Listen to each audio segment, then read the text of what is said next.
Cool. All right, so get started here, man. Mm-hmm. All right, YouTube, I was going to be, well, YouTube or SoundCloud or wherever you guys listen to this, going to be Donnie coming to you from South Japan, episode 80. As Eric was just talking offline about when I started the podcast, I started back in 2018 or so, finally pulled the plug on it. And now we're at episode 80. So I saved the 80th episode for a very special guy to me, man, because we'll get into it. Like, again, you've been one of the first guys I've seen that kind of really like got me into like wanting to tune and stuff like that. And we'll definitely talk about that, man. So without further ado, man, this is my guest right here, Eric. And your last name, how do you pronounce that? Because I don't want to screw that up. Hsu. Like Hsu. Just like the H is silent, you know. Okay. See, because I know like I got some other buddies was it's TSU and it's like I know this Hsu and everything, but cool. Yeah. So we got my guy Eric Hsu here. Eric, before we get into going like kind of back a little bit, man, just get you guys a small introduction about yourself, where you what you do for work and stuff like that. Then we'll get into it, man. Yeah. These days I'm working for Honda Racing.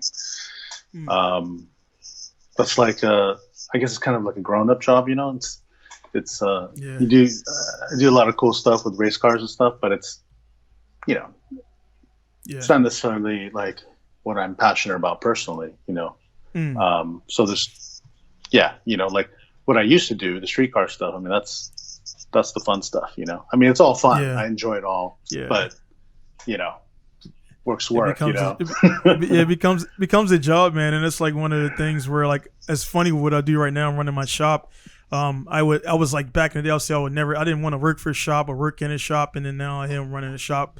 I'm going on my 5th year here in Japan, of all places. Yeah. So it's definitely, you kind of don't know what's going to go on in life and everything, man. But again, like I say, before we get, because I like to get the good stuff in the beginning because they run a little bit longer. The biggest thing, man, is again, it was about maybe it was like late 90s or early 2000 when the horse thief mile thing happened with Tsuchiya and all those guys.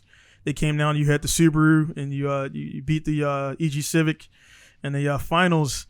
And I think that's when they initially started doing the dubbing for the Japanese Best Motoring to America because they weren't over here before. So I seen that one, and then that's when I first seen you, and you were XS Power, and XS Engineering. Sorry about that. Yeah. XS Engineering.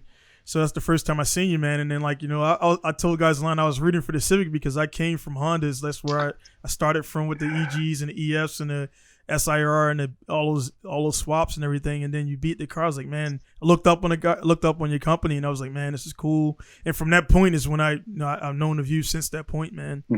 So like going into that thing, how did that even get set up with the trial and everything with it? Well, it was Taro Koki from GT Channel. He we knew each other just from the industry and just became friends and stuff. And then one day he gave me a call and said, hey, Tsuchiya-san's thinking about coming over and they're going to do, like an American Touge battle, Right. And that's how it kind of all started. Like, I kind of knew what, Touge was, just from, watching Best Motoring and stuff like that. But I had to have it explained to me a few times, but I finally got it. It's a little different, right? Yeah.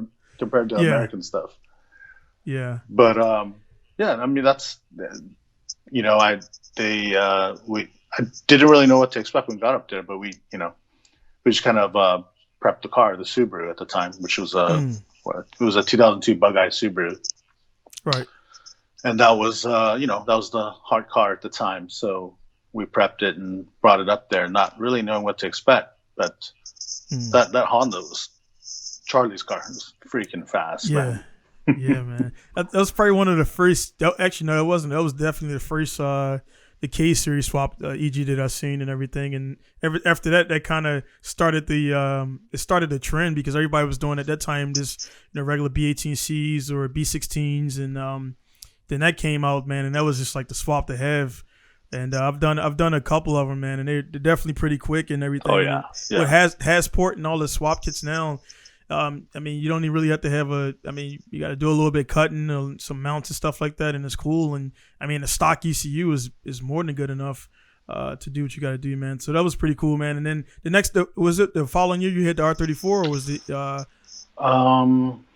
Yeah, actually it was, right? American Touge 2 was the R34 versus the NSX. The supercharged NSX versus Dyno Comp's STI, I think.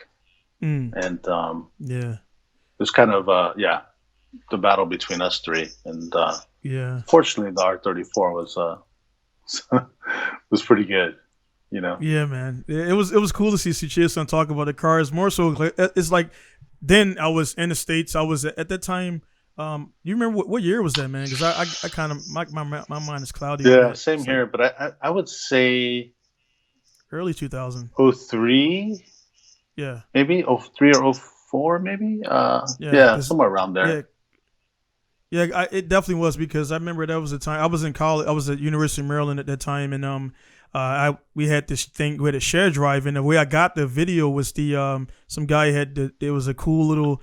It was a closed circle network, and you can download it for everybody's hard drive. And some guy had Best Motoring with all of the DVDs in there, and I downloaded and I just watched them all, man. Initially, everything, man, and that's when I seen it, and I was like, dude, this is cool. And I was, at that time, I was hardcore in the Honda game. Mm-hmm. I was I didn't get to drifting until 2000, like around 2002, 2003. So I was still doing a drag racing thing. Yeah.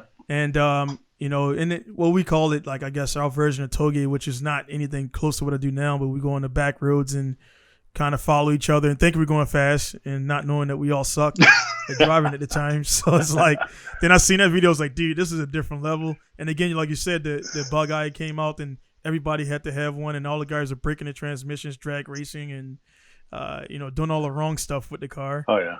And it was pretty cool, man. So and then before we get too far, man, like you say yourself, I read up on you, and like you say, like you worked in a garage and everything. You had a few things there in California and everything. So like, what was you say you worked around? It was your uncle's garage or something like that, or you worked? Oh yeah, like when I was 14, I think when I was 14, I started out by sweeping, detailing. Yeah, sweeping the floor and detailing cars, like to the nth degree, because my uncle was just so anal, Right.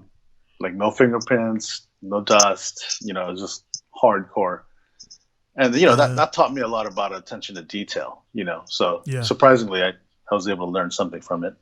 Man. Eventually graduated to helping to like paint and prep engine blocks and stuff. Just helping around the shop, getting lunch, being the gopher, just kind of figuring all out the stuff that the guys don't when they want to get into it. Because I get asked like once a month by a guy that's dropping in. They're like, hey man, you want to, I want to help out the shop, and I was like, I'm honestly, I'm a I guess a pro and con. Like, I'm a loner. I spent a lot of time in Iraq, and I kind of like to be by myself, to be honest. So I'm very meticulous about what I do, man. And I've had a few helpers, and I'm a good trainer because I trained in the military. But at the same time, it's like I kind of expect guys to know certain things, and then like they're doing things this way, and I'm like, dude, if you do that and break that, it's going to cost me a lot of money. I can't have you come back. And I haven't actually had that. I had a shop helper who actually has been there for 4 years, and he's leaving now. So now I'm like, for the first time in 4 years, I don't have a guy that like, hey, go pick this up or do this or help me with this. And he didn't know anything going in, so he absorbed everything that I taught him. Only thing that I got on him about was he's scared of breaking things. So he'll, like, one day we were putting a head together, and I'm like, dude, you torque the head studs down and everything. I'm just trying to like give him a little bit of confidence. And he didn't say nothing, and I went over there and like they were hand tight. You're supposed to like set them in and torque them down double nut style. Yeah. And he didn't do anything. I'm like, dude, if I would have torqued this down, like the head would have lifted, and I would have had to pull this thing out. And I explained to him what would have happened and what it would have cost me. And it was like, sorry and everything. I was like, yeah, man, you got to get confidence, tighten stuff down, don't hand tighten it and leave it. Because if you're working with a team of guys, they're going to assume that you tighten down the old feet line, which he didn't before, and it's all spread out everywhere. Yeah. So I was like, dude, man. So, but it's almost better. Like if I don't know, sometimes, not all the time, but if you're going to train someone, like to get someone who doesn't know anything, and you train them kind of your way, and right. you can mold them to what you want or expect them to be. Yeah. Instead of someone that kind of thinks he knows this and that. Yeah. And, just yeah. yeah. Those are the guys I turned away. And again, that was an early story. He actually, that same guy that I just explained, he actually built his own engine recently. I kind of overshadowed him. Oh, nice. We're going to dyno it this Friday in his R34 GT4, but he converted it to like a looks like a GTR. And it, CP this, all the stuff there. He has a good, with the stuff he has right now, he should make about 600-700. Yeah, nice. And everything. And but that same guy, man, who was scared to torque stuff down, now he built his own engine unassisted, and that's all inside of 3 years. So yeah, it's awesome. It did feel cool to get that out there. But the yeah, man, it'll for me to have a helper in the shop, it'll, like you said, have to be somebody who's doesn't have priors, because it's hard to unlearn people. Yeah. And it was like that was the thing with my uncle, right? He was like, man, I don't know, man. Like I if you have a screwdriver in your back pocket one day and you turn around and you scratch this 911 slant nose. I mean, this is 80. This is 88. Yeah. This is 80, 87, 88, right? So like he worked on one of my cars I went ahead. Yeah, he worked on the Porsches and the Benzos and like slammed 300 CEs and like all this old school stuff, but he's like, yeah, if you have a screwdriver in your back pocket, you turn around, you scratch it. Like, what am I going to do? Like, I'm out. I'm going to spend like, $2-3 grand fixing the paint because you're working for me for free. Like, I don't know if that's worth it, So it took some convincing, but eventually he kind of let me in there, Yeah. Yes, that's again with that my guy, because I've only I bring it back my guy because I've only had he was with me before I got my shop. Mm-hmm. A lot of guys naturally when I got the shop and I'm very militant in my style and how I run things, and so a lot of guys like it. More the older guys, the young guys, they're like, man, why are you so hardcore and this? I'm like, dude, because you don't see the outcomes of like of losing stuff, and unfortunately I haven't lost any. I think out of pocket in 5 years, I think I've lost maybe $4 or $5K, like $4,000 or $5,000. Well, $400 or $500, whatever. Yeah, I lost about $4 or $5K. Some promises I made that I shouldn't have made, or like some things I did that I shouldn't have did, as far as going against my practices. And I made those mistakes in the first 2 years, and I haven't made any more. So I figure it's pretty good. Yeah, no, that is good. I mean, when you're running a shop, I mean, a lot of it is you kind of learn as you go, right? It's not like we've all run shops before, so no. As long as you're learning from their mistakes, and yeah. My biggest thing as far as engines, the 3K of that was actually about 4K was the engine. RB26. I swapped them for a guy. He had got a bad deal for a guy here in Japan, and I wanted to kind of make it right, and and of course get paid. And I told him the shop was really good for engines, and humans are humans. I guess somebody, when they took the head off, they took it off out of sequence and it warped the head. So when I put it together, nice engine, painted the covers and everything, started up, white smoke. Oh man! I'm like, dude, and I was like, and the dude was leaving Japan like in a week, and I was like, dude, this is what's going on. The bottom's great, whatever. I have a head up, a high performance, high flow head off my my competition RB26. I'll give you my head, which and I took the engine back out, swapped everything over and everything, and I did this in like 2 days. Oh man! And and he was happy, man. I was like, yeah, and I was like, enjoy the car, man. And I was like, to me, noted, if I didn't build the engine, disclaimer is if I put it in, and it if it ticks or whatever, man, that's on you, man. I mean, I still go to good sources, but still, I didn't assemble it, so I can't. If it's my hands and I assemble it and mess it up, whatever, I'll cover it, but I can't. You have to. You can't cover nobody else, man. So it's learning games, but and then being in Japan, being an American, dealing with military guys, they kind of they don't they always reference America. I'm like, dude, I'm in Japan. I got to get this part. I got to do this and everything, man. So one of the biggest things I want to talk to you about, man, is because you probably see right here, I got multiple ECUs, and I know you've done a lot of stuff with ECUs, and you still do right now, man. It's what would you like say from like, I guess the late 90s to 2000 to like currently now? How's the scene as far as like engine management systems and everything, in your opinion? Well, I think it kind of depends on what kind of cars, right? Like, Yeah. if you're talking modern cars, then the best bet is like to use a stock ECU, right? Like, Yep. Yeah. there's so many people that have figured out how to hack into them and work on the just repurpose the code and stuff and Right. make a stock ECU do all the things that we wanted a standalone to do. Yeah. I mean, you don't have some of the cool stuff like data logging and all that, but you don't really need that for a street car either. So yeah, I mean, I guess it kind of depends. But if you're talking about cars from the 90s and the early 2000s, the stock ECUs, you got people that have hacked into them and stuff, but I don't think they're as good as a standalone. Yeah. The one of the ones that comes to mind is the I don't mind working on a car, which is the Mitsubishi GTO. I didn't like it all. I worked with the first time with the Tatrix cable and the Chrome Chrome ECU, and I didn't like the fact that I had to have two programs, one program to change the maps and one program to log. So I was like, dude, within closing that program and opening the logger, like a lot of stuff happens. So I got to make changes, close that program. I'm like, this is. So those guys, they don't really have too many options. It seems like some models, like they have all the options, and then some models they get like one computer or they don't have everything at all. Like Japanese, I know you work with Cobb, and like Cobb like doesn't work over here unless you do like the harness swaps and all that stuff. Yeah. So Japanese, for Subaru, Haltech I run a lot, and Subaru. Actually, believe it or not, I still utilize AFC Neo in some guys' cars because they're not going for a Le Mans 24-hour race. Yeah, they just want like small fuel up. They just want it to work. Yeah, right. That's all you need. And so a lot of guys, and again Apex, which I know you worked a lot on this guy right here, the Power FC, which Power FC. A lot of people knock it, man.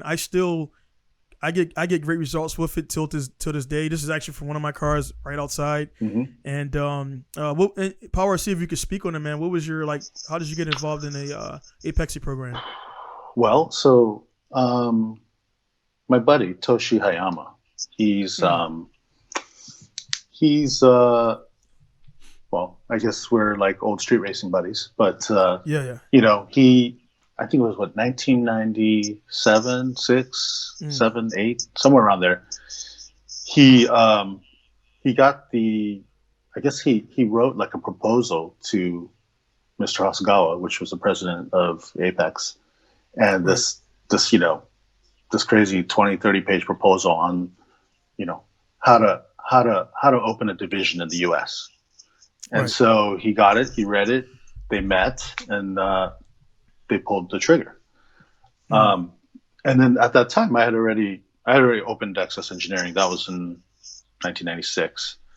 Right. And so Toshi was like, dude, I need an engineer, dude. You got to help me out, And I thought the idea sounded really cool. And he was like, oh, no, Mr. Hasegawa was like, it's okay. You can still have your shop, but you help us do product development and stuff like that. And so I did that for four-ish years, I think, So I was at Apex and my shop. I mean, it was long hours, man. I figure, man. But I also had a good crew at XS. So, I made it a little easier, right? Just going back and forth. But yeah, so just getting involved with Apex, this was back in 98, I think. I did like a 3-month training thing at Apex in Japan. So at the time they were in Sagamihara. And I just spent a lot of time there, and a lot of the guys there, unfortunately, I learned from a lot of the guys that designed and developed the Power FC. So I was able to, I did a lot of the US base maps and testing and stuff like that. But yeah, I mean, and then Access Engineering, they pumped out a bunch of RFCs too on the FDs, FDRX7s, and what else was there? Just a ton of FDRX7s, really. I mean, later on it was Skylines and things like that, but yeah, a lot of they were kind of like the for the FD. That's the only one of all of them that kind of is a little bit different because of course a lot of guys that don't know out there they have the leading and trailing and all that stuff like that, and the that was like when I first tuned it, I was like I was doing RB SRs and a few and actually I did a JZ X100 which there's really no support for.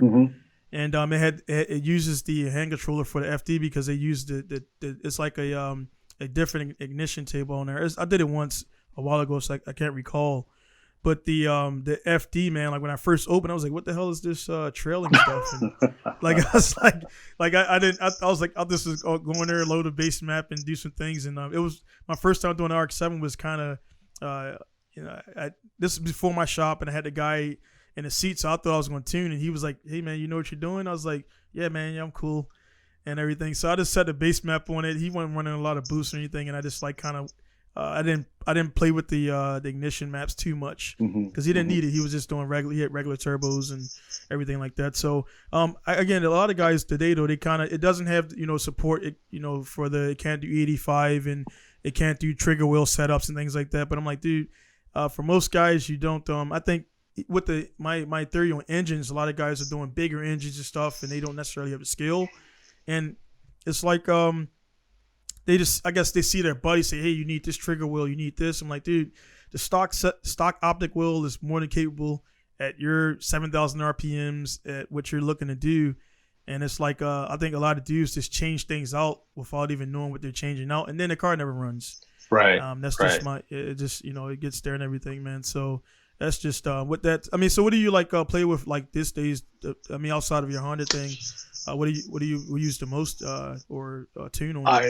You know what? I don't. Yeah. You've been in the game for a long time, man. So you say 96? Yeah, I mean 96. I was in middle school, man. I mean, yeah, 96 as having a business, but right. Yeah, I mean, you're already rolling. Yeah, I was, playing with cars for long before that even. But yeah, I mean, these days, I'll occasionally do some work on like the more like motorsport ECUs, but the Motecs and the Cosworth ECUs, the Pectels and stuff like that. But I don't get the opportunity to work on street cars that much anymore. Yeah. Even when I'm working on, cars that are, occasionally that outside of Honda, it's kind of like the race cars, Right. Yeah. It's just that I'm just getting around to like scheduling, putting my street cars back together, which is a 92 BNR 32 GTR and 89 MA70 Supra. Like I have my schedule is so packed these days. I have to like schedule time to work on these cars, so I can get them back together and then start tuning again. But I just haven't had the chance recently, Yeah. I figure, like, and again, like you mentioned about working with your uncle and learning how to become meticulous and everything like that. I think you're probably like, I'm pretty sure I'm probably just like you with that aspect of I'd rather not touch it or touch it like haphazardly or just like not, that's my thing. That's why all my cars kind of sit because I don't want to get into it and then like, just not put attention to detail into something. So I'll just let it sit. And then I'll eventually get to it. So I got about 6 or 7 cars out there that are like I want to get running, and then I got like another 20 that are just not even happening. I got an NSX out there, anyone, full chassis. I bounce between a K2024 hybrid and a H22. I finally settled on, and I'm doing it because the C30. I like the C30. It sounds great, but for the cost here in Japan. For automatic and then also the manual transmission swap, I I can do a lot more with for less and have money, man. And it'll be cool to have a H22 power turbo NSX at Tsukuba, and they've never seen it before. And it'll make power, it'll just won't be a C30. So I know some guys would be angry, but I can get an H22 for $2,000 and transmission for like $500 and everything versus a C30, which is $6,000 for the engine. And then another $6,000 for the manual transmission swap and everything. So I mean, the H22 you can make tons of power with still, right? It's just it was just like never the super popular swap, right? For any car, right? Like the H's were kind of semi popular; they never quite got super popular, But then I drove my first experience with H22 was the Fat Tank Prelude. I forgot what year that was, but it's the one before the one with the straight lights or whatever, like a 94, something like that. And I was like, when I first seen it, I thought it was a rear wheel drive car. And then when I drove in it, I didn't know that much about cars at that time and drivetrains. And the pole of the car, it felt like rear wheel drive. Like it was the way he had his diff set up. He had the both wheels were spinning at the same time, so it wasn't torque steering and everything. So it was. I'm like, dude, what's up with this car, man? He's like, it's H22. That's it. I was like, this is back in like say early '90s and everything when I was just getting into it. So everything to me felt like powerful, and now it's crazy, man. So what would you say like on the street car side, man? Because I know a lot of what you do now with the motorsport stuff. There's only a fraction of guys that can even relate to what you do right now. And everything. So on the street side, man, what was your all-time favorite car to like kind of dig into or use? Well, I was always like an engine guy, but yeah, like one of my favorite engines is the 13B rotary. Oh yeah. Love that engine. Love to build them. Love to port them. Love to test them. Love to tune them. They're just great engines. A lot of fun. Then of course, the RB26 is a great engine. Like there's just so many things you can do to them. I mean, the Australians now are, doing billet blocks, 2,400 horsepower. Those guys are crazy, Yeah. But yeah, the RB is it's a pretty fun platform to build and tune as well, What else? I spent a lot of time doing 4G63s. Oh, nice. Good stout engines, Yeah, and I probably, when I was at Cosworth, I did a lot of Subaru and 4B11. That's the Evo 10 engine development. And the Evo 10 was probably like the last engine I spent a lot of serious time on. But street car engine. And that's a really good engine too. Yeah, I was going to ask you, man, because I mean, of all people, you're the best one to speak on this, man. It's I felt like when the 4G went away, man, a lot of guys just like kind of like dropped off. Kind of the same thing when the GTR came out and they had the VR38, and a lot of guys hated it just because it wasn't RB26, man. So like in your opinion, man, for the newer Evo 10, the 4G63, like what would you take if you had to choose between the two? And I would say the later 4G63, maybe Evo 7 through 8, or 6 through 8. Yeah, I don't know. I think like a 4B11 in like an Evo 6 would be like the ultimate, right? Because Evo 6 is nice and light, right? It has a drivetrain of a 7 and 8, but the engine of an Evo 10 is just, that thing's amazing. Like you can make so much torque and power out of it, and it's durable. It's just a great engine. The 4G is durable too, but I mean, they're just not as durable at big power, unless you're going drag racing. But if you want to do time attack stuff or road racing, then the 4Gs just don't. They can't hang like the 4B11s, Yeah, it's actually, man, I just made a note right here, 4B11 Evo 6, because my premise of my swap is swap, man. I swap everything. Like that's what I like to do on my time. Most customers don't do it here because naturally they don't want to pay the money for the registration and everything in Japan. Yeah. So like you put pretty sure you're familiar with that. The guys that don't know, if you put a RB26, which I have like in Mass 13, in order to road register that car, you got to pay about roughly $3,000 to go through all the things is a 2-liter to a 2.6.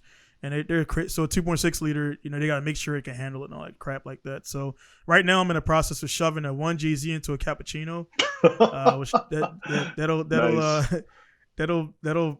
that's in the process right now. It should be done by February as Corona's pushed everything back. And I just dropped a 1UZ into a S13, and I took that out the other day, and it did well. So and that's only the third one in Japan. Wow. They're not using the engine because they don't have transmission options, and they don't know about the swap kits available. So I'm just trying. My thing for my shop is just bringing.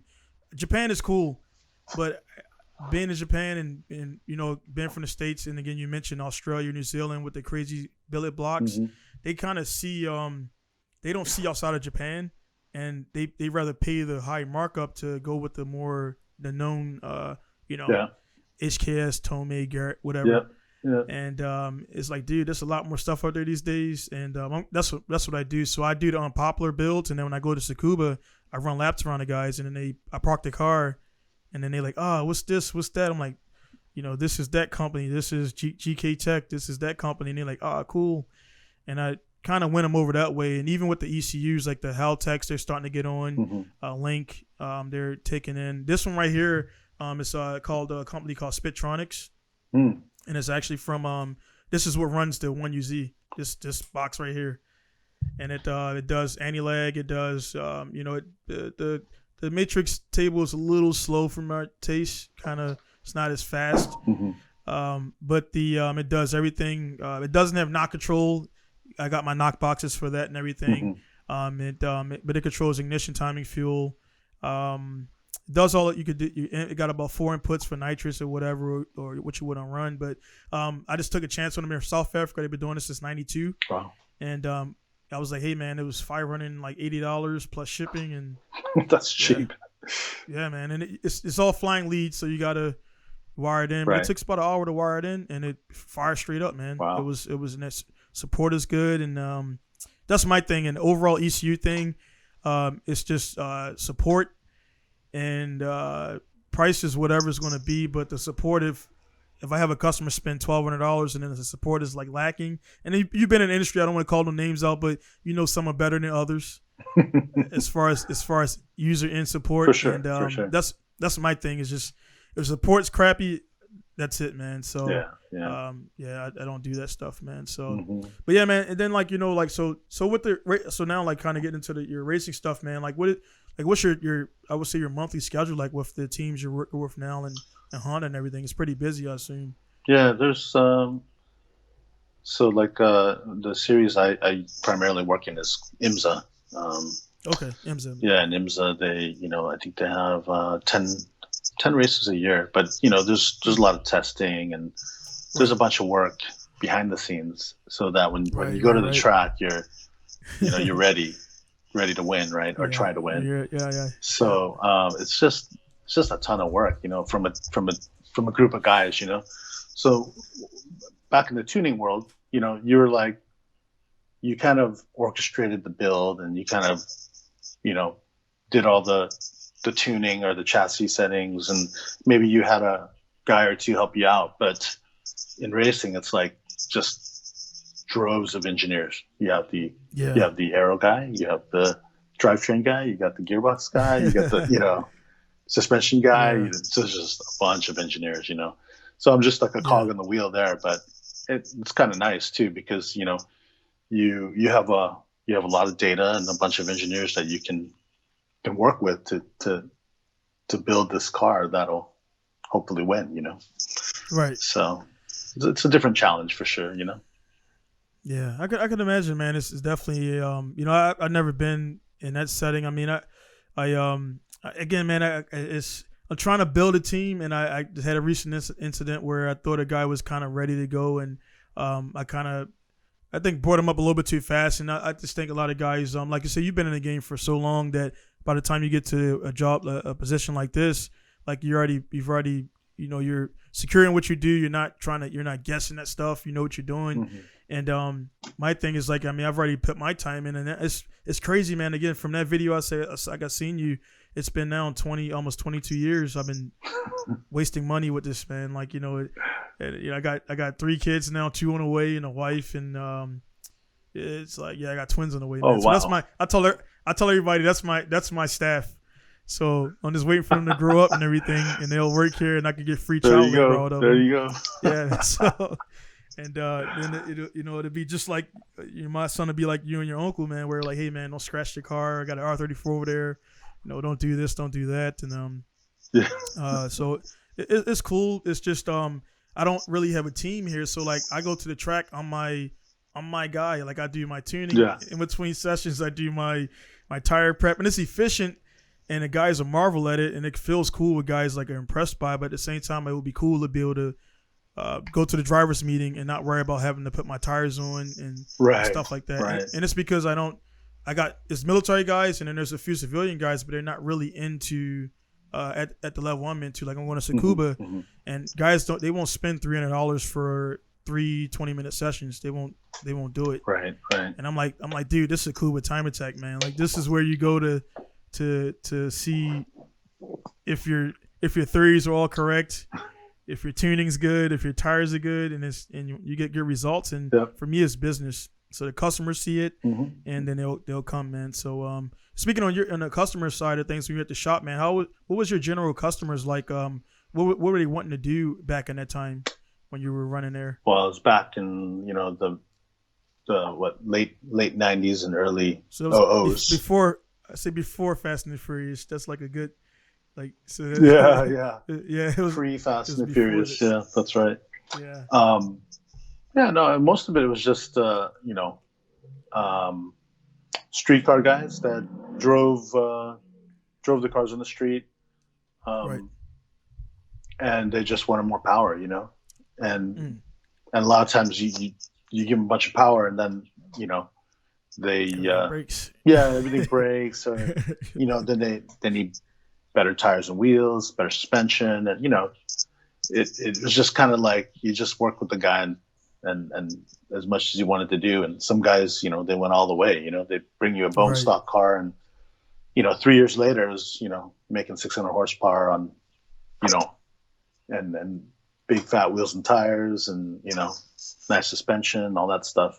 So it was just mostly streetcar guys. And then, Time Attack started getting kind of not like popular, but it's the idea was kind of new in America, right? Like it was like qualifying or a time trial, right? But no one, it was rebranded as Time Attack, and I thought it was just the best thing since sliced bread. I mean, it's like drag racing with turns, Yeah. Drag racing is cool. Yeah. Don't get me wrong, but you break a lot of parts, and it's it lasts 8, 9, 10 seconds long, right? Yeah. But Time Attack, it's like you gotta make that engine last at least a lap. You have to make the car and the tires work within the first few laps, because you only had a lot of times 3 laps, right? Exactly. So it was a challenge. It was a different kind of challenge, and I think it was. I thought it was the challenge that a lot of end users or customers would also enjoy. And I think now, like in America, you have Global Time Attack, and those guys are. It's starting to get really interesting. The type of cars that they're getting and stuff. So I mean, it's now 15 years later, but still pretty cool that Time Attack's starting to pick up now over here in the States. But I've only been to 1 or 2 Time Attacks at Tsuchiya in Japan, and it's always pretty cool. Yeah. But if you've never been to like World Time Attack in Sydney, like that, I haven't been that there event yet. is. It's definitely one to, you got to go at least once, man. It's just such a show, and it's a great event. Yeah, because they'll have like the drift thing in between her and everything. And my thing is like before I got into Well, before I went to the military, I played football at University of Maryland. Oh, wow. And I remember the first year, I was a walk-on. It was whatever. I played 3 sports in high school, so I was athletic. But I had a scholarship for academics because I knew I was good, but I just kind of knew I wasn't one of the guys that they pick or whatever. Yeah. So I got in there and I took the back door route in. I walked onto the football team, and I remember the first year I was in the we were in the stands, and I wasn't like I wasn't cheering. I didn't look happy, and we were winning. Yeah. And they was like, dude, what's up? I'm like, dude, I'm a player, man. Like, I don't, I do this. You know what I mean? They're like, all right, whatever. And then the next season, I made the team, and I was on the sideline, and I knew what a guy said it, and I kind of waved like to him. And even though I wasn't playing on the field, I was still, on a team and everything. And with that, man, like, I definitely want to go, but it's like I want to, like, I know there's different classes, and I'm looking at seeing what regulations are and everything. That way, I can be prepped for it. Probably not this year. I know Corona's killed a lot of things off. Yeah. So probably 2022. I'll be looking at that and seeing what the regulations are and everything, what licenses are needed, and do like even if there's like entry level class or whatever for the first year, because I know there's some big guys there. I'm not downplaying my skills or driving abilities, but I just know the companies that are there. They got unlimited bank accounts and unlimited. They got big wings here and everything, and they're just crazy, man. So there's different classes, but I mean, I think like even if you're, I know like you want to go and participate, but you should try, but like even if you can't, definitely go and check it out. The environment, the atmosphere, the vibe, and plus networking too. Yeah, networking, exactly. Yeah, it's just a great event. There's usually a lot of Japanese dudes over there too. Yeah. I've seen the guys going recently. I think a couple of the Team Orange guys went over and did a little demo and did a little drift. They had like a little drift intermission thing. Jake Jones and all those guys that are over there and doing their thing and everything. I'm not. Have you heard of a guy named Jake Jones? Yeah, I know Jake. He's a cool guy. Yeah. So that his RB, the RB28 man, his BMW, the video is pretty nice. And I like Jake because he's still like we're like one of the few guys that kind of. I like RB, man. RB has been great for me, man. I've had great results at RBs. I beat the hell out of them. I've broken one oil pump. In the last 10 years, and it was a borrowed engine from a buddy that I needed in between heat. He had a short snout. He didn't have an extension, and I did about maybe 14 laps. And I had mine for like 3 years, and I banged on it and beat on it and never broke anything. Stock oil, I had an M1 oil pump, and never broke it. And I was like, dude, you gotta extend the crank and everything. So the small things that people nag on RBs for is they're easily fixable. And I'm like, dude, the JZ is cool. I got them. I use them. But the issues that guys are complaining about with RBs, I just never had them.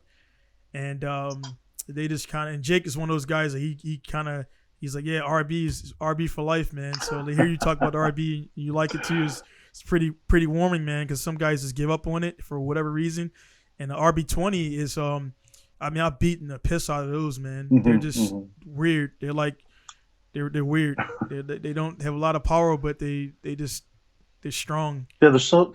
I've only driven like a couple, but they're just so smooth, man. It's crazy. Very smooth. Yeah. Very smooth, man. Then the FJ, I have a 1983 DR30 has an FJ20, which when we did the research on that engine, I was like, dude, Paul Newman drove it. It's spawned the KA, the SR, the RB. Yeah. It's like when you take the engine apart, you see like all these engines in one. Yeah. I see like where it all started. RB, I see sure. And then it's just it's mechanical sounding, it's strong as hell. And it's just out of the box, man. One of the best engines, man. So it's in my opinion, it's one of the I guess top 10 2-liter engines in history. And everybody is going to vary person to person, but all that stuff's there, man. But yeah, man. So like again, you're getting off that stuff, man, and all the ECU stuff. Some of the newer stuff, like I guess the Haltech here, I got right at Haltech, the Platinum Pro. Do you like a lot of the CAN stuff they're coming up with now with a lot of the display gauges and things, or I think just inputs they have? Just CAN in general is it's a wonderful thing. It's a little harder to get your head wrapped around it and how to configure it and all that, but a lot of the like Haltech and stuff, they make it a bit easier with templates and stuff, CAN templates and stuff, right? So if you want to plug it into a car, let's say a newer Subaru or whatever, then they've got half the CAN stuff worked out already. But yeah, I mean, you just have less wiring. It just makes for a better car, but it's harder to set up initially, right? Yeah, I think the days of because I was guilty of this too, having like all the gauges. You look like a cool guy pulling to the meat. Now it's like I hardly ever everything is just like one screen now. It's just like you plug in the thing, you got all your data there. The sensors, of course, are wired in, but it's cool. One thing I like about the Haltech here, this is from a 32. It's the ability if you wanted to utilize a stock boost solenoid. And it's like you got one less part to buy. You don't have to buy it. Granted, if it's in good shape, and the response time when maybe it won't work for some guys. But again, some customers, I'll do it. I'm like, dude, Subaru GDB. I'm like, dude, your solenoid is good to go. Just leave that alone. You can control it right from the ECU here. Just get a wideband running in. That's the biggest thing I get to get people to sell people on. It's a good wideband. Oh yeah, yeah. And then when you tell them like, hey man, the sensor's gonna last maybe about 4 months. Plugged in like that all the time. And like, what do you mean? I'm like, dude, it's sensitive. So you plug it in, it's going to heat up. It's going to start reading off and everything. And they think I'm trying to get over on. I'm like, nah, dude, just look it up. You'll see. And I was like, just take it out if you don't want to use it all the time and prolong the life, but everything. And I got my own standalone innovative stuff that goes in the back and clamps on. Oh yeah. Cigarette lighter power and everything. So it's cool. And then while we on that, man, what's your opinion on ROM tunes? This is an old school. RB is called a company called Central 20. Yeah, Central 20, man. Yeah, man, old school. Some classic shit. Yeah. What's your opinion on ROM tunes, man? Well, I think if you're doing just like boost up or like a mild build, I think especially a lot of those older 16-bit or even 8-bit Nissan ECUs, like they'll do the job. I used to do a lot of ROM tuning, back in 95, I bought like the Tech Tom system, like way back when, and so yeah, we used to do. Is that the one where you pop the ROM in and out of the like the little it was like the green, was that the green screen program or was it like a? It was like a real time device where you would have to socket the ECU, so you'd have to desolder the stock chip, and they would either have like these daughter boards or whatever where you can put a real-time analyzer and an EEPROM chip, and so you can see in real time on your laptop, and your giant brick laptop like this big, which addresses in the ROM were being accessed in real time, so you could find your boost limiter bits or your fuel maps, your boost maps, and stuff like that. So it was it was pretty cool. But I mean, I think ROM tune is great for like a boost up or a mild build. But when you get when you need to start expanding things, like or if you want to get rid of an airflow meter, like it's a bit trickier, right? Because the Nissans or originally use all airflow meters and stuff like that. But yeah, just if you want to keep it mild, I think ROM tune's fine. But any kind of serious build, for the older cars and engines, like you kind of have to go standalone, Right. And I know that Jim Wolf was like one of the, back in the day when I first got started, Jim Wolf was like one of the, like everybody was talking about that. I think RS Enthalpy. Who else was Mega Squirt was. Back in the day, was like you had to build it yourself. Now they got the plug and play units. So I was an unpopular guy. I had an S13. Oh, sorry, my very first car was an '86 Toyota Celica. I had for about 4 months. Never registered it, and it was a bad car. And then I got S13, which was actually my first real car. And of course, I had the KN, a single overcam. I was a drift fanboy and all that stuff at the time. And I went through. I came from Honda, so I blew up 4 KAs in 2 years. Oh man! Because I kept over revving, and I met a guy to meet, and he was like, "Dude, 6,900 RPMs is all you need. It's a 2.4 liter." He explained stroke to me, which I didn't know nothing about. I was like, "Yeah, cool, whatever this stuff." And he was like, "Yeah, dude, don't rev it at don't rev to 79, dude. It doesn't like that. And also I went Keiichi, so I was using I used SFC. I had what did I have? I had Subaru injectors. I had the blow off valve or something from like a Talon. Yeah, it was just a Frankenstein build, man. Yeah. And I had SR20 side mount intercooler because I couldn't afford a front mount at the time. And the thing about it, I made more. I spent about $1,300 total. I ended up with a Holstein H1C turbo. Back then, nobody was doing diesel, and I made about 230 horsepower, and it was more power than roughly about the same as SR20. I didn't have the money for SR20 back then, so that kind of developed my disdain for the SR20 a little bit, because if you didn't have SR20 or CA or RB20 at that time, you were like not relevant in the circle I rolled in. A lot of circles, right? Yeah, man. And then so now I'm in Japan. I don't really care for the SR20 too much. S13 version, S14 and 15 are good to go. And actually, it's gotten so bad that one of the magazines here want to do an article on why I hate it. And I'm like, dude, I don't hate it. I don't, because I don't want to take customers away.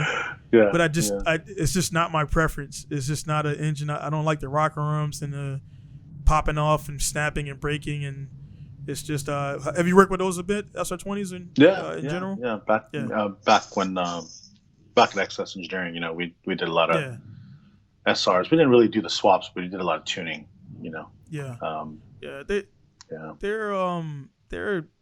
I've driven some really good to go ones. I broke about 2 in one season in my transition from the my R33 to my S13. I was like, all right, I'll leave the SR in there. And I broke 3 inside of a season. I was like, nope, RB. So my 26 went in there, and no looking back from there. And it's just RB is, again, I just like it. And then S13 is my favorite chassis, so I just like to merge them and do that. And S13, I think, is one of those cars that does everything well. It does.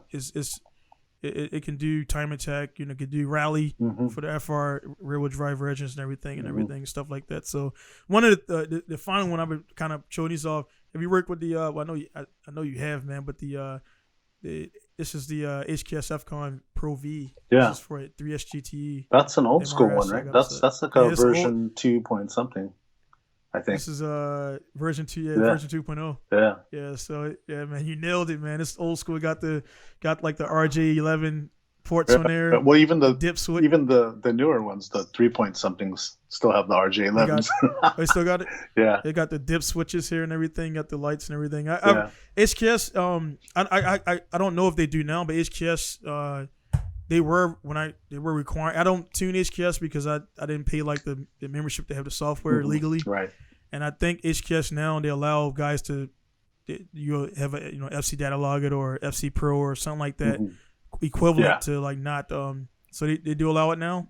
I don't know actually, but I met there are people that I think have pirated software though, right? Like they have right. The thing is, I thought, because everybody would talk about the Pro V so much, I thought it was his own unit, and then to find out they were just there. It's patched in, and you got to have the stock ECU for some of them, and I was like, man, it's a lot of wires, man. It's a lot of the V Pro can run as a standalone on certain applications, but I think like to run the dash and the gauges and stuff, a lot of times for some of the cars, they just they give you this giant mass adapter harness. Yeah, right. It just looks like a rat's nest. Man. And then you just use the V Pro as a not a piggyback. I mean, you're still controlling the engine. You're just using the stock ECU to keep everything else happy in the car, Right. But like on Nissans, I think like 32s, 33s, like you can run them as a standalone if you wire them in. Yeah, I've seen it. Yeah, this one actually I mentioned this was the first time I see it. This came out of a SW20, and it had it's a 3S 3SG. It has the HKS 2.2. I paid $1,600 for this car, man. I can't believe it. It's fully forged. The guy it just sat and the guy wanted it gone. And in Japan, man, I've come across. I've been here 12 years and I come across deals like that. I got an S2000 for free. Wow. It was a crash. The guy just wanted it gone out of his garage. I put a pipe tube frame the front, back on the track in 3 weeks. Nice. And he kind of asked for it back, and I was like, nah, man. Too late. I painted it. I got new fenders, lights, everything, and all that stuff, man. So it's pretty cool. Yeah. But hey, man, like I said, I don't want to. I know it's getting late. I don't want to take up too much of his time, man. And there's a lot of stuff we could talk about and everything. I got a bunch of questions for you, man. My biggest thing is just like I said, I'm a tuner here in Japan. Mm-hmm. As far and on a tuning aspect, man, is there like, because I mean I haven't I call myself a tuner because I've tuned a lot of engines. I haven't blown anybody's engine up. I've blown my stuff up. Mm-hmm. Trying things and upping things and doing whatever. Yeah. And this is back in the day. I will say the Heltec and Lynx, they help you not blow up as easy. Mm-hmm. So they got a lot of safety features. So regarding like safety features in newer ECUs, I'm pretty sure you like those, and compared to the old ones where it was kind of like don't do this or don't do that. Have you felt it's been highly developed in that area, or just still a danger anytime you tune a standalone? Well, I think like a lot of the full standalones, you kind of have to develop the knock control on your own too. Right. I think like Link and Heltec, like there's a lot of support there from those guys, right? So that they can help you out with base maps where a lot of the knock control is already partially or fully developed, and that helps a lot, right? That's the main thing that kills engines is knock. Yep. A more beginning or younger tuner, he gives it a degree of advance, and the dyno goes, whoa, and then he keeps doing it, because he's read about knock, but he's not, he doesn't know about knock, and right. That's where, like you said, the newer ECUs they have more developed knock control, and I think that's what saves a lot of the engines, Yeah. But like like a Power C where you got a knock number, but it doesn't really do fuck all about it, like you gotta right. you gotta it flashes on the dash like cool, man, you're not. It's like yeah, exactly. So you gotta do it yourself, and there's nothing wrong with that either, as long as you know what you're doing, right? Yeah. So yeah, that's the biggest thing, and that's I'm not sure. Like I said, we were doing work by email, which is, I know you're older guy, because I'm 37, but I like, well, not like, all my business runs through email. Like I don't Facebook. I'm like, email me, mm-hmm. because it's all documented. Facebook's not my office workspace and everything. But for the what's that? Well, I'm about to say, man. God damn, I lost my train of thought. For a lot of these ECUs, man, I like the fact that you can actually do like the newer ones. You can do like I got customers who I installed Heltec for. I can email them. I can say, hey man, show me your maps and everything. Just do a data pull, send it to me. Make sure you got an AFR gauge in there, because I can't help you without that. And make sure it's linked. And I can do a lot. So I do a lot of stuff over email. I don't do mail. I don't do mail tunes, because I just don't. People I don't know.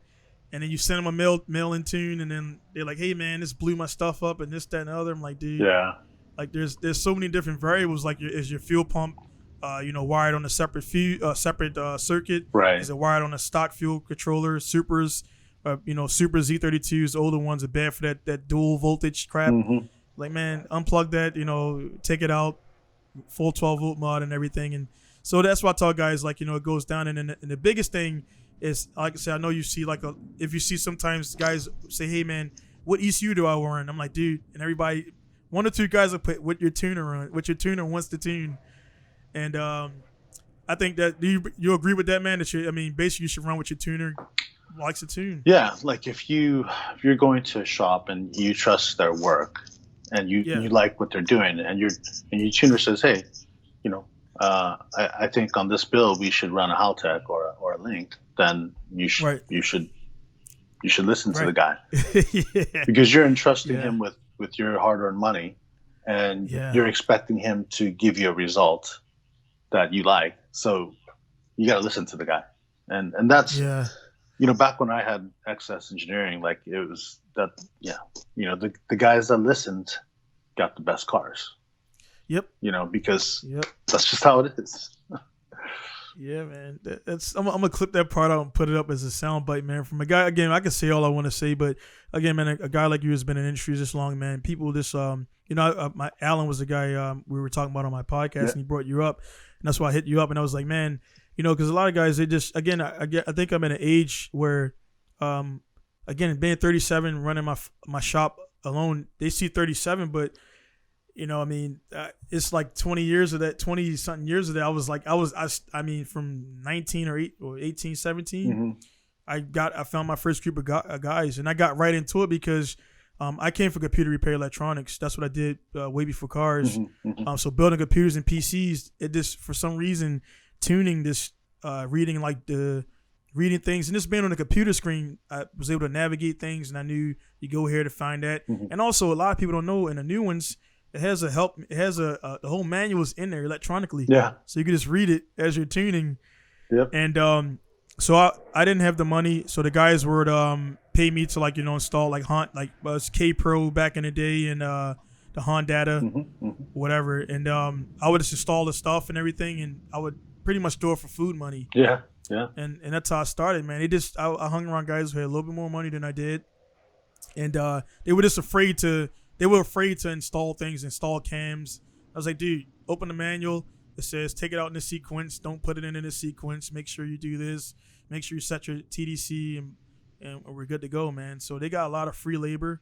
I got a lot of knowledge, and then and now those guys, within about first 2 years, they were like telling me everything, and after about 3 years, I'm like, hey man, you need to do this, that, and the other, and they're like in their 30s and 40s, and I'm like this 21-year-old. Telling them like, hey man, you're running like a little bit too lean, and that advanced auto lean, and that thing doesn't do anything, dude. You need a wide band. It's like that's for show. It's like they don't do much at all. Narrow band sensors, like that's not really helping you, man. So yeah. And again, I know you've been in the game long enough where you just kind of let guys talk and like, hey man, cool. Just good luck, because I don't think that's gonna last long, and. It works out that way, man.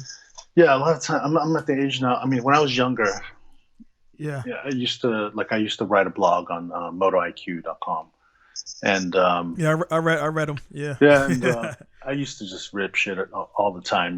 Like I had a column in Import Tuner magazine, and people would send letters, and I'd give them advice, or I'd rip them a new one, about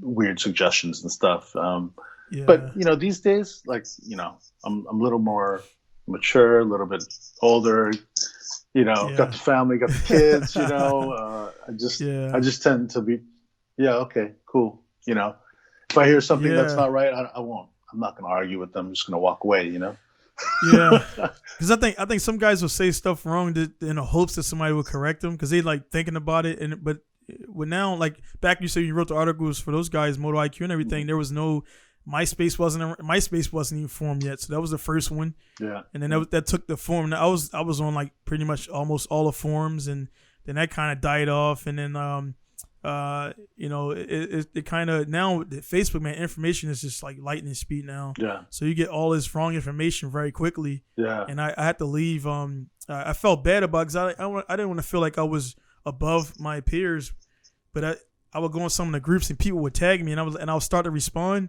and I'll delete it, and then I will leave the group because I'm like, I'm running the shop now, and then if I say like, hey, do this, and then the guy does it, that's like, hey man, down on the Pinku style told me to do this, and I did it, and then my coolant blew out the radiator and all this stuff. I'm like, dude, I didn't tell you to do that, man. Yeah, so it's just like, guard. And again, I know you experienced this stuff too with certain guys and do all that stuff, man. But hey, man, like I said, I don't want to take us like we're about an hour in, man. I know you got to get doing things. I don't know if you can hear. I got jets in the background right now, flying over. I'm right by the air base, so I got F-35s and F-16s taking off right now. Yeah. And that's a. Have you ever worked on any aircrafts? No, I haven't. I admire the crap out of them, but I haven't worked on them, man. Dude, working around FC. I was in the Air Force. I was a logistics specialist, so I drove like tractor trailers and everything. And I spent 3 years in Iraq doing convoys. But my after the military, I did contracting with F-16s with GPS systems. Okay. And so, man, like being a car guy, I would look up in the thing when the thing's open. It's like, dude, they got a big turbo that starts the engine. It's a turbo with no boost line on it. It just spools as fast as it can. It starts the engine. And I'm like, then I realized, I'm like, oh, that's where they get AN fittings from. Like, dude, the whole thing is AN fittings, arrows everywhere. Yep. It's like, it looks like a car. Yeah. And I was like, oh, that's why Saab had that commercial built by jet engineers or whatever it was. Yeah. Dude, like, it's the same, like, all the stuff that's in that jet engine is all the stuff we use. Yeah. Like, the lines, the bends, the AN fittings, the flare, double flare fittings. Mm-hmm. Like, I'm like, dude, this is a car, man. So, but a lot of but most of my customers are crew chiefs, believe it or not, because they can work on a jet, but they don't have the confidence to work on their own GTR. So, most of my guys are crew chiefs from F-16s. Oh yeah. Or cops, because and also their work schedule is bad, man. They get worked to death, man. So right. the jet flying is important and everything, man. So, but already jets gone and stuff. So, all right, man, I got this little. Cause you've definitely driven all these cars, have been around them and everything. So I got this little challenge. It's called it's just a virtual challenge. It's all your opinion. Yep. What I'll do is I'll give you a few cars here. All the cars are stock. They got track radios like an Advan 80550 or something like on it. Mm-hmm. I'll say about relatively stock power, pro drivers, and the track that we're going to have today is going to be Laguna Seca. Mm-hmm. Pretty sure you've probably been there before. I was just there 2 weeks ago. Yeah, man. So this is fresh, man. This is perfect. And I had my guy who he's in California, Richmond, California right now, and he was like, yeah, man, he works for Honda, man. So let's do some Hondas, man. So we got for the first round. All this is just like your opinions on why it would win. We'll say 10 laps. And who would win and why and everything. So first one we got right here is a DC2 and Integra Type R, old school for the guys who don't know out there, versus an Evo 4, and it'll be at Laguna Seca 10 laps and everything, man. What will be your pick on that? Ooh. Yeah, we were just talking about both of those too. I think the DC2 has a pretty good chance. It's Gosh. The DC2, the Laguna Seca is not a power-sensitive track. It's more important how the car handles. I mean, granted, if one car's got 100 more horsepower than the other, that's going to be a problem. But I think the DC2 stands a pretty good chance, especially over 10 laps, because you have the car's lighter. You probably have a whole bunch less brake fade, and all the temps are going to stay cooler on the Honda. So I don't know. Yeah. I think the DC2. Awesome. Good. Like I said, it's all I just like to do. I mean, I was like, man, I can't have Eric here and not do this challenge. I started it about maybe 5 podcasts ago, and it's a cool thing. And I actually clipped the segment out and put it up as his own video. All right. So the next everything's, the same conditions, 10 laps, pro drivers, street radios. So we got the MR2 SW20 versus the S2000 AP2. Oh, same track? Yeah, same track, same everything. I think AP2. AP2. Yeah. So you got that right there. So the F20. So you got for the F20. I own AP1. I've driven the AP2. I kind of prefer the AP1 to be. I like the extra RPM. The AP2 is a little bit stronger engine and everything, man. So that's your pick on everything. Why would you say the S2000 wins out over that though? Well, that's 2000. First of all, it's not because it's a Honda. Yeah. I think the AP2 is just the S2000 is just such a good handling platform, right? And the AP2, they fixed a lot of the strange rear suspension geometry. So I think the AP2. Wait, what was the other car again? The MR2. MR2. Yeah. Okay. Yeah. The MR2, right? The intercooler is not very good on a stock car. Yeah. Weird location. Yeah. And a short wheelbase. It's so short, and it's rear engine. It's I don't know. I haven't spent a whole lot of time with MR2s on a track, but I think the S2000 is I would guess it's a much much better handling car, you know. Without a doubt, especially the like you mentioned right there, nail a hit on the coffin with the AP2. Like I said, my AP1, it took about I experienced that snap oversteer like within the first 3 laps, and I was coming up a crest over and down, and you lift off a little bit, and I lift up. Before I knew it, I was facing. I'm like, holy shit, man, this is real. That's right. And that's the way I got the car. It was a guy. He was not a race guy, and it was a little damp out that one night, and he decided to punch it, and he spun, and he smashed the front of the car on a light pole. But it was a perfect wreck, because the S2000 got that big crumple zone. So he smashed. So it had an ARC box in there, and it was like over. The box was near the intake by the time the crash was over and everything. So yeah, so it was bad, man. So cool, we got the S2000 there. The next one would be the new Civic Integra Type R FK versus the Camaro SS Z01. Oh, same track and everything. Yeah. Well, okay. I'm not saying it does, but the Civic Type R has a reputation for running really hot. Right. So I think if you were to run a few laps, it would run hot. Yeah. The Z01, the Z01 is that's basically a track package, right? Yep. Yep. It's kind of designed as a track car.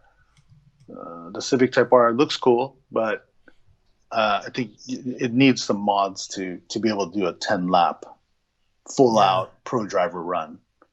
So I'd say ZL1. Got you. Cool there. It's cool, man. Because while we talking on this video, I got me and my guy Alexis King. We did a battle. We actually did these battles already on Gran Turismo. So while we're talking, it would be like and I had the Civic, and I was like, I don't play as much, and I was like lacking behind. He was killing me with the ZL. So it looks perfect. All right, so we got 2 more battles, man. Yep. All right, so we got the NA1 NSX versus the Z51 Corvette. Oh, C7. Yeah, so I would say C7. We could say C7 for that, and also for the NSX, the Type R version. Oh, I think it's a good battle, man. I think the Type R, dude, because it's way lighter. Talk about unobtainium, like those things are big bucks now.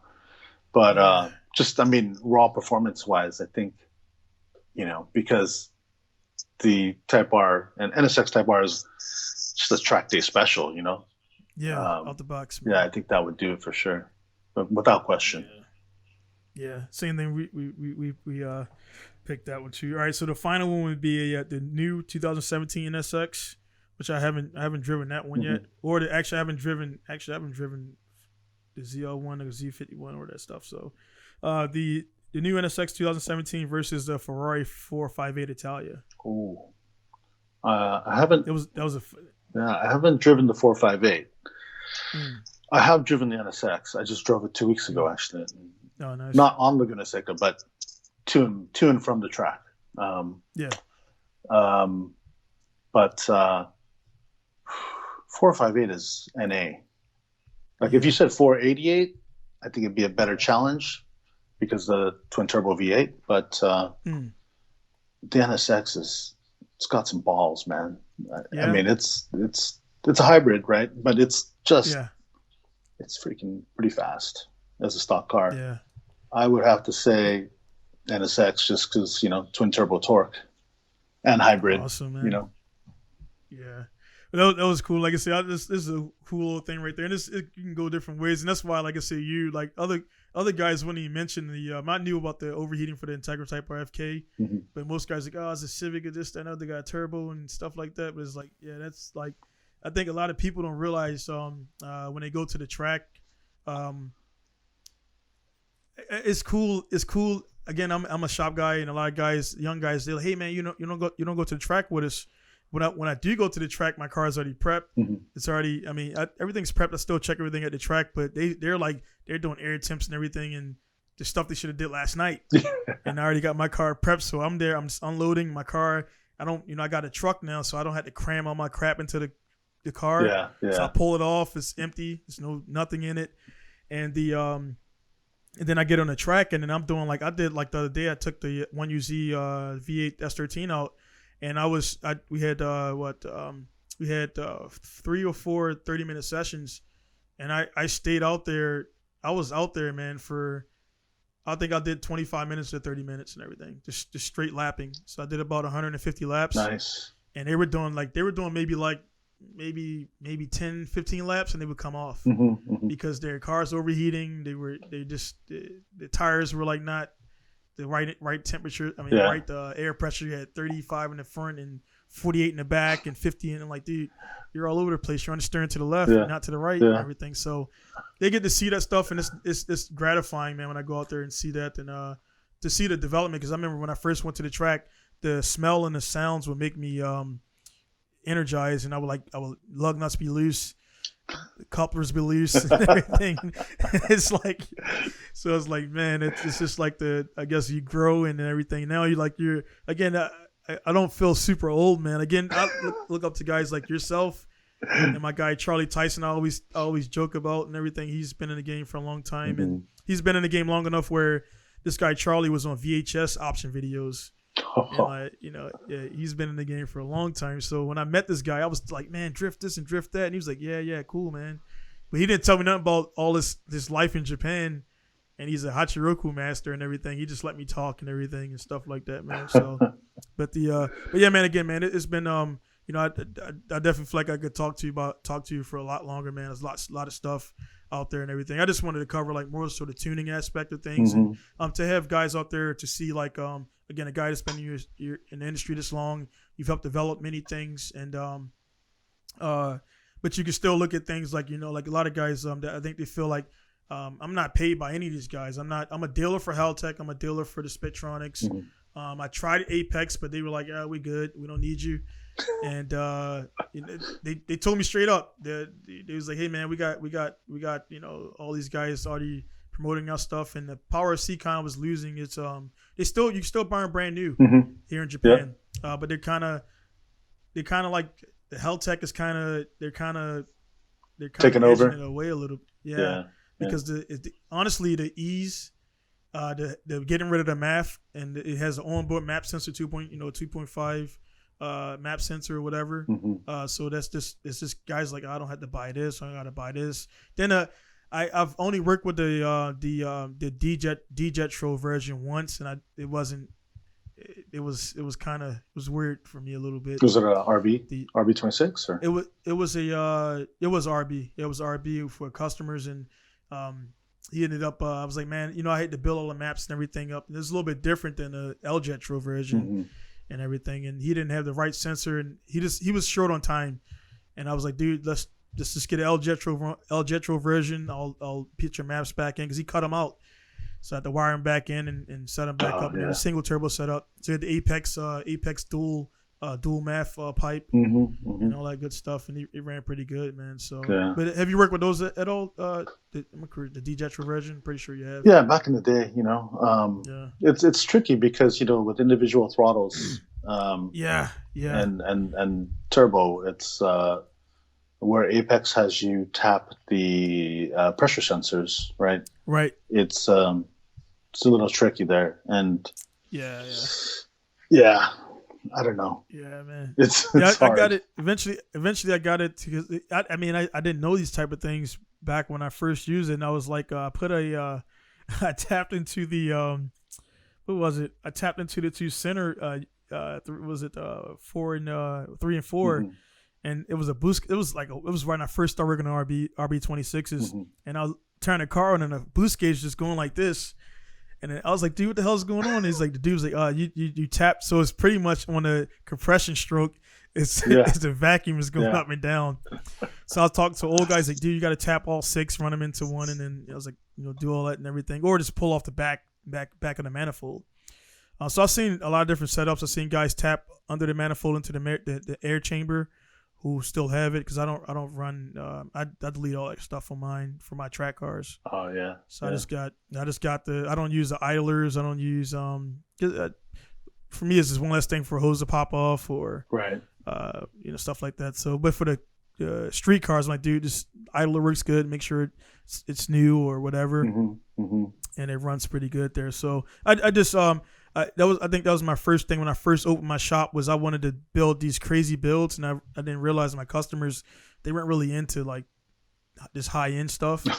They just wanted a street car. So I was giving all this advice out, like, hey man, we could strip the car and spot weld everything. It's like, nah, dude, I just want an intake. and it's like yeah. So all my cars are like that, but all the customer cars are like, keep your idlers, keep your sensors, keep your O2 sensor. We'll turn it on and off, for tuning. And then you got the biggest thing I battled personally as a tuner was cold start.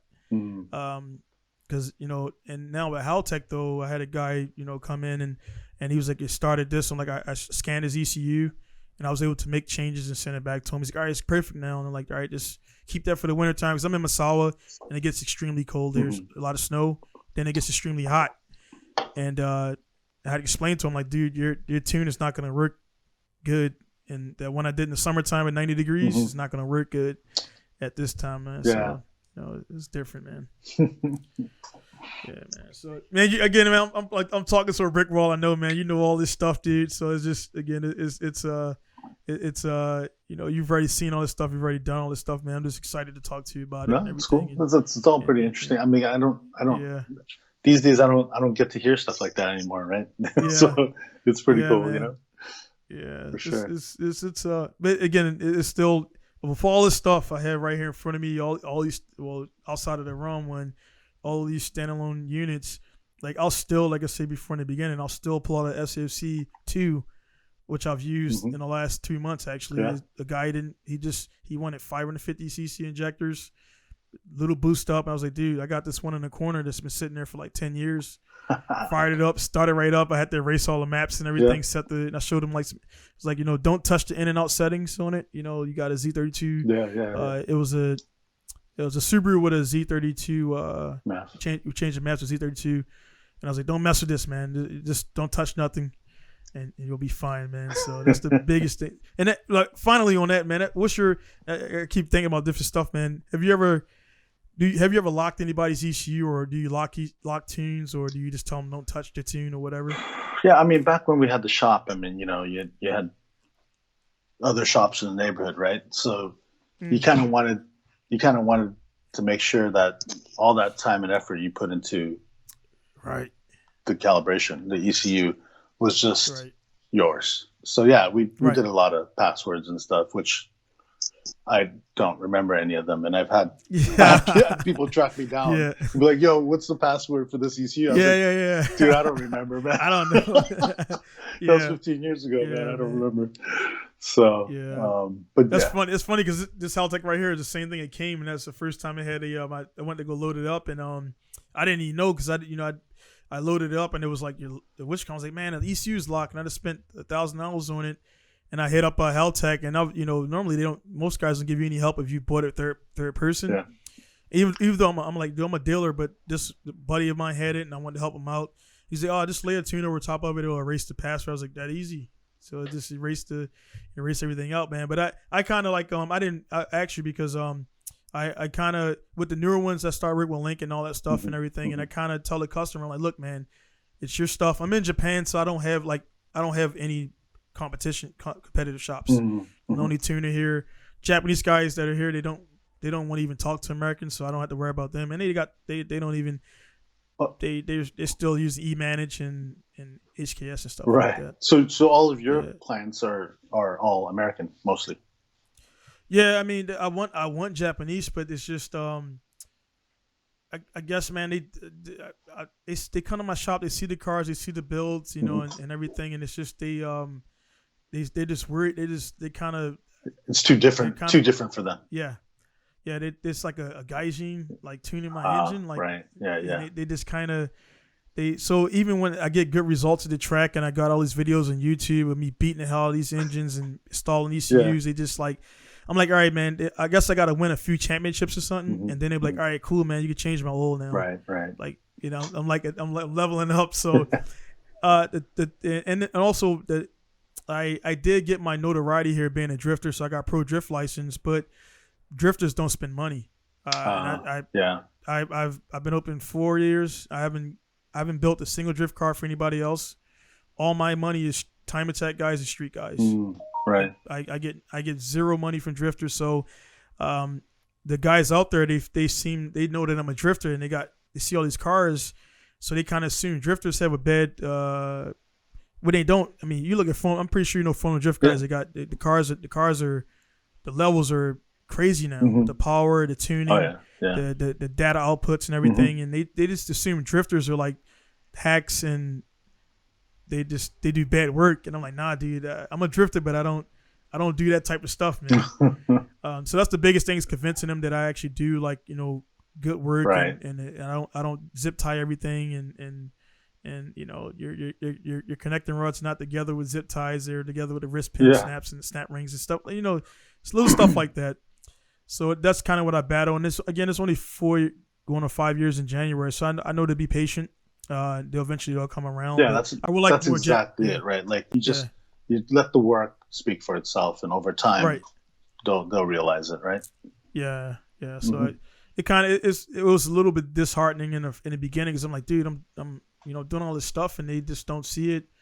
And the magazines, I've been in magazines, but I've only been in drift magazines. So I'm like, now my thing is Option. Option magazine is my thing now. When I'm in this, the Cappuccino is actually going to be my debut car. Oh yeah. So they're waiting for, and it's like, you know, it's a weird build to come out with. I'll take it to Tsukuba. I'll put down a crazy time just on power to weight, but then they'll be like, well, it's a 1J and a Cappuccino, so you lose points because it's not the original, you know, 3-cylinder 600cc engine. Yeah. Or whatever it is. So I'm like, all right, dude, you know, okay, you go build one, and then we can run them. And so that's my thing, the engine swaps and stuff like that, and the time attack is how I'm kind of getting guys into the shop now. So I'm getting more customers now. Yeah, that's good. By doing time attack, yeah. So it is what it is. I would like to be drifting, but whatever. And then rallies out there too. Rally's pretty big here. Gymkhana's pretty good, pretty big. Right. So I'm using all that stuff to get more customers to spend money on drifting. So whatever, and I do both, man. But hey, brother, man. Like I say I was trying to wrap it up, man. But you're just smooth to talk to. Just like Alan said, man. I already knew, man. You were just from your articles and the stuff I seen, man. It's just again, for a guy like yourself in the industry who has all this knowledge, to be like a level-headed guy. Because some guys, they learn a little bit of stuff, man, and they just become like big-headed and I know this and I know that, or AM master. AM master. Yeah. I think I don't talk about that one, man. It's just you just, level-headedness also comes with age, right? So I'm getting up there. Yeah. I'm hitting. Well, it'll be 40 in 3 years, and what's your age range? You want to say exact? You're in the 50s, right? Oh no, I'm 47.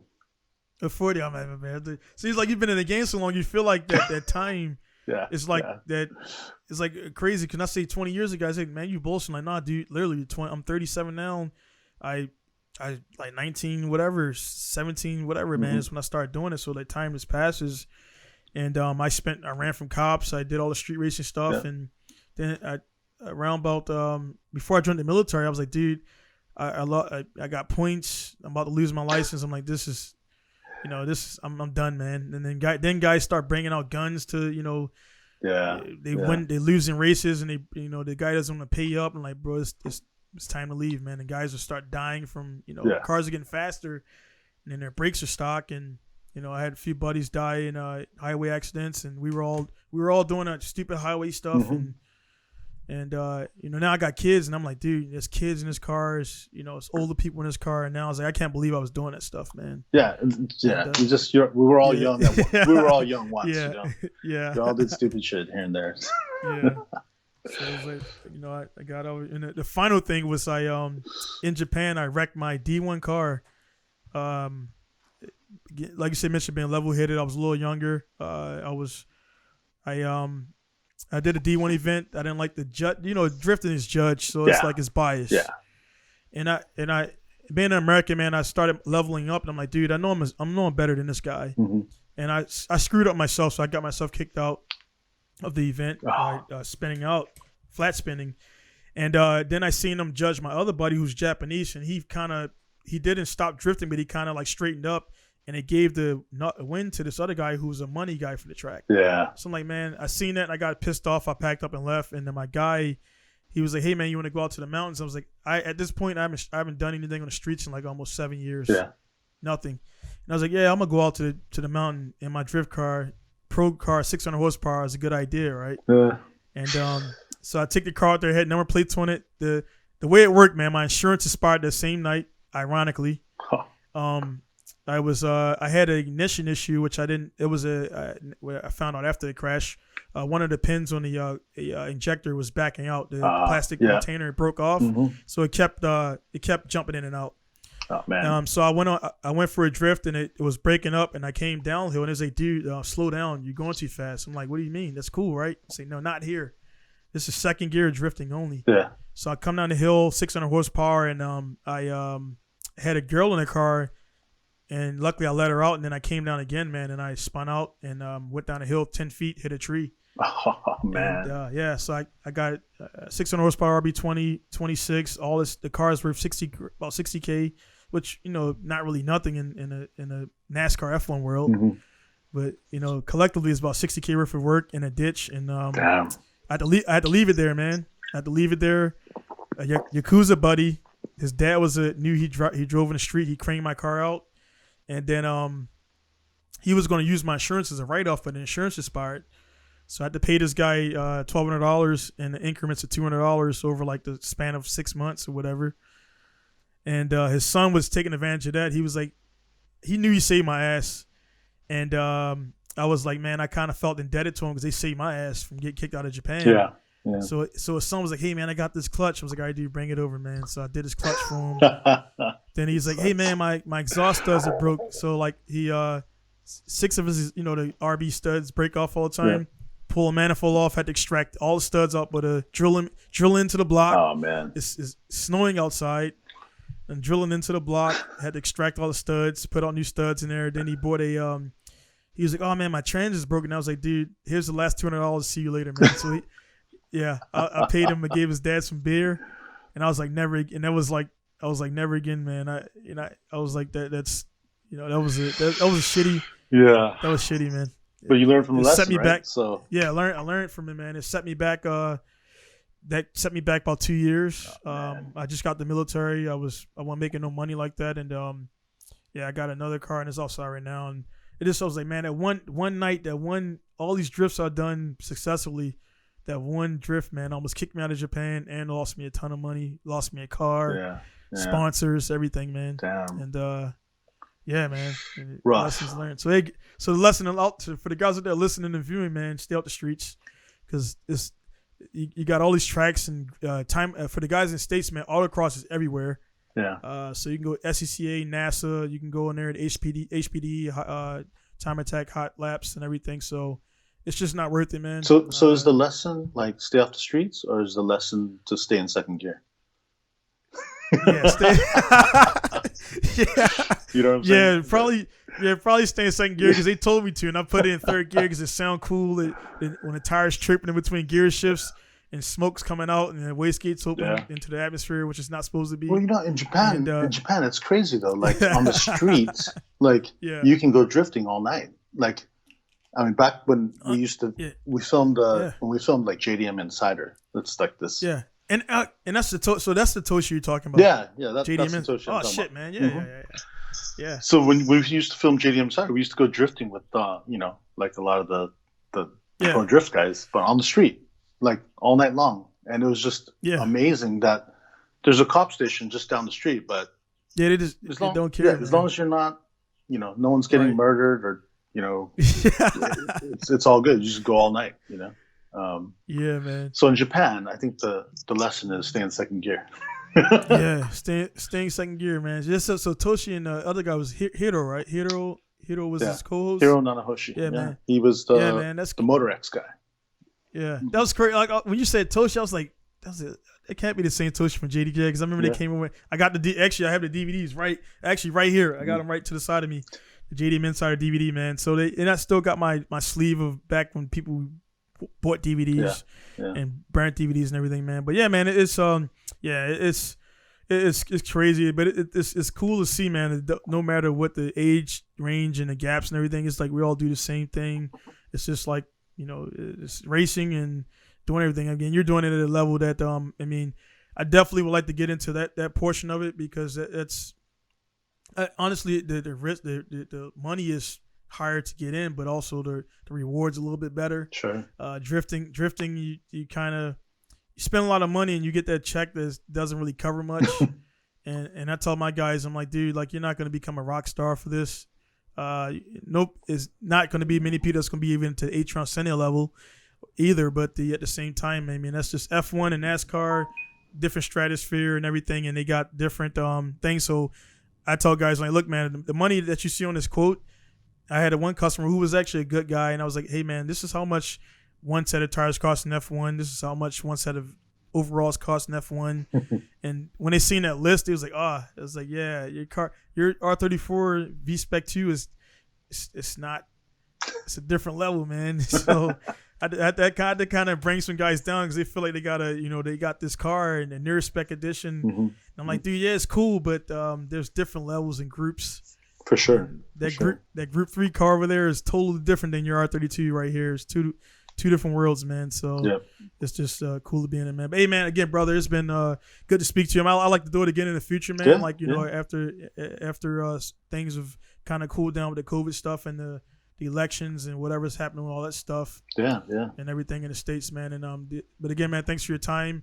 You have any social media stuff or anything to promote, or you're not on that stuff? Man? Yeah, I mean, like, I'm old school, right? Like, I have accounts, man, but I'm not like super active or anything, So yeah, man. But again, man, just thanks for listening to me talk and everything, and pick your brain a little bit on this stuff, man. So I got to go back and all these belong to actual cars right now. I got to put them back in there, except for the HKS one, which I don't use that stuff, man. But anyway, but again, brother, I'll be sure to definitely hit you up in the future. I know a lot of guys bug you about tuning stuff and things like that. I'm pretty good, but I mean, if it's something I feel like you definitely experience, I'll definitely utilize the circle now that we know each other, man. But I definitely I won't bother you at dinner about VE mapping and stuff like that, though. Yeah, but I mean, it's cool to go. Feel free to hit me up. I mean, we know each other now, so it's all good. Yeah. Awesome, man. But again, hey, guys out there who stayed along for this podcast, whether you're listening on SoundCloud or watching on YouTube, can thank you guys for tuning in. This is episode 80. I definitely want to. I'm kind of going to be one of those guys that's going to do like weird stuff and weird numbers, and I actually saved number 80 for Eric here. So it kind of is. It's a Xbox achievement or whatever you want to call it, and everything, man. So the podcast is doing well. The production is doing well. More stuff is going to come. I got a lot of guys just waiting to get on the podcast that we just got to line up times. Being in Japan, being a day ahead, it's kind of hard to get with some guys different places. I've been in here 2-3 in the morning sometimes do podcasts. So again, guys, thanks for watching. Be sure to send your questions and stuff to podcast@pinkostar.com. Be sure to like, subscribe, and everything to grow the channel. I've gained about maybe 2,000 subscribers since I started this, man. So you guys are definitely tuning in and watching. So definitely grow that stuff. And the more support I get out there, the more videos I put out and things like that. For the actual racing videos, I'm going to do live more for you guys there, because I don't have time to edit. And the live is cool now, but the YouTube's live function is a lot better now. So I got my pocket Wi-Fi, and I just turn live on, and it records everything. So you'll get content that way. It'll be raw. It won't be polished up, but it'll be content. Tsukuba, December 19th is coming up. I want to take the S13 1UZ down there and display that for the guys and do some laps. So it should be pretty cool. So again, just tune in. Everything Pinku Style out there. Download at pinkostyle.com for business, please. No Facebook stuff, because I can't track that, and we'll be good to go. So again, Eric, thank you for your time. If you got any questions for Eric out there, just send them to me, and I'll get them to him when he has time to message him. He's a busy guy, doing a lot of bigger stuff out there, bigger motorsports, man. So I'll be sure to screen them and send only the good ones to you, or we could do start out the articles again where you can rip those guys in half for like, stupid stuff or whatever. So yeah, man. Again, guys, thanks for tuning in. Donnie signed off from South Japan. It's gonna be Down Jackson out. See you guys later. Yeah, man. Thanks for having me.